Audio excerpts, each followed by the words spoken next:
मुस्लिम league functional के रहनुमा शहरियार महर हैं, हमें ज्वाइन किया, उनसे बात करते हैं। बहुत बहुत शुक्रिया शहरियार साहब, आपने टाइम निकाला है। ऑब्वियसली कोई अकाउंटेबिलिटी होनी चाहिए। अवाम भी ये जानना चाहती है कि भाई हमारे लिए क्या वहाँ बात हो रही है। लगता नहीं है। अपोजिशन का इल्ज़ाम है कि सिर्फ आगा सिराज दुरानी की खातिर सिंध असेंबली का इजलास चलता ही चला जा रहा है, उसको प्रोलॉन्ग कर रहे हैं ताकि वो नैब की हिरासत से बाहर रहें, और कोई वजह नहीं है। तो आपको भी ऐसा लगता है? उनके काफ़ी सारे लोग जिन पे केसेस चल रहे हैं, कुछ लोग अरेस्टेड हैं, कुछ लोग बेल्स में हैं।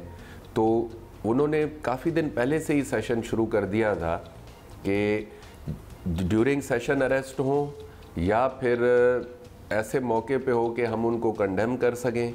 असेंबली को देखें, काफ़ी अरसे से एक ज़ाती मफाद के लिए यूज़ किया जा रहा है जब से पाकिस्तान पीपल्स पार्टी की गवर्नमेंट आई है। असेंबली अपना काम और सूबे का काम करती है, लेकिन हुकूमती पार्टी का काम ज़्यादा करती है। तो जब भी उनको कोई तकलीफ़ होती है तो वो असेंबली का फोरम यूज़ करते हैं। तो इसलिए ये सेशन चलाया जा रहा है। एक तो ये है कि जो अरेस्टेड लोग हैं उनको कुछ रिलीफ मिले, फिर जो नए अरेस्ट्स हों, जैसे जाम खान शोरों पे अटैम्प्ट हुआ, एक दो और मेंबर्स हैं जिन पे केसेस चल रहे हैं, कोई 5-6 मेंबर्स हैं जिन्होंने बेल ली हुई है। तो तशवीश तो एक है कि काफ़ी सारे लोगों के अरेस्ट्स भी होने हैं और ये केसेस चलने हैं। तो उस चीज़ को मद्देनज़र रखते हुए इन्होंने एक अपनी तरफ से निकाल दिया है प्रोसीजर के, जी हम सेशन ही बंद नहीं करेंगे कि। अच्छा महर साहब ये फरमाइएगा कि अब सिंध असेंबली का इजलास अगर जारी रखना ही है तो कम अज़ कम मेंबरान एक दूसरे के साथ तहम्मुल से बैठने पर तो राज़ी हों। इसका हल क्या सलूशन नज़र आ रहा है आपको? देखिए, उसका हल ये है कि असेंबली कायदे कानून के मुताबिक चले।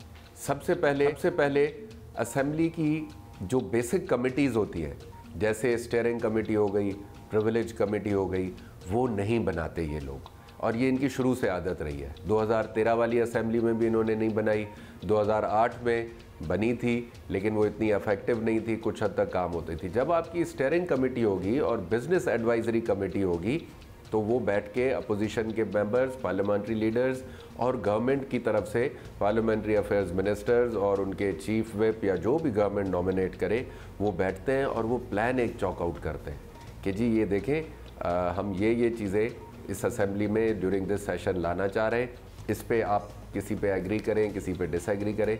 लेकिन उसमें होता यह है कि आप 60-70% एग्री कर जाते हैं चीज़ों पे, क्योंकि मेजॉरिटी ऑफ चीज़ें असेंबली में वो होती हैं जो सूबे के फ़ायदे की होती हैं। तो उस पर अपोजिशन को कोई एतराज़ नहीं होगा, गवर्नमेंट भी लाए तो हम ये चाहते हैं। लेकिन एक अजीब असेंबली है हमारी जहाँ पे कोई कायदा कानून फॉलो करने के लिए तैयार। बहुत शुक्रिया आपका शहरियार महर साहब हमारे साथ मौजूद थे।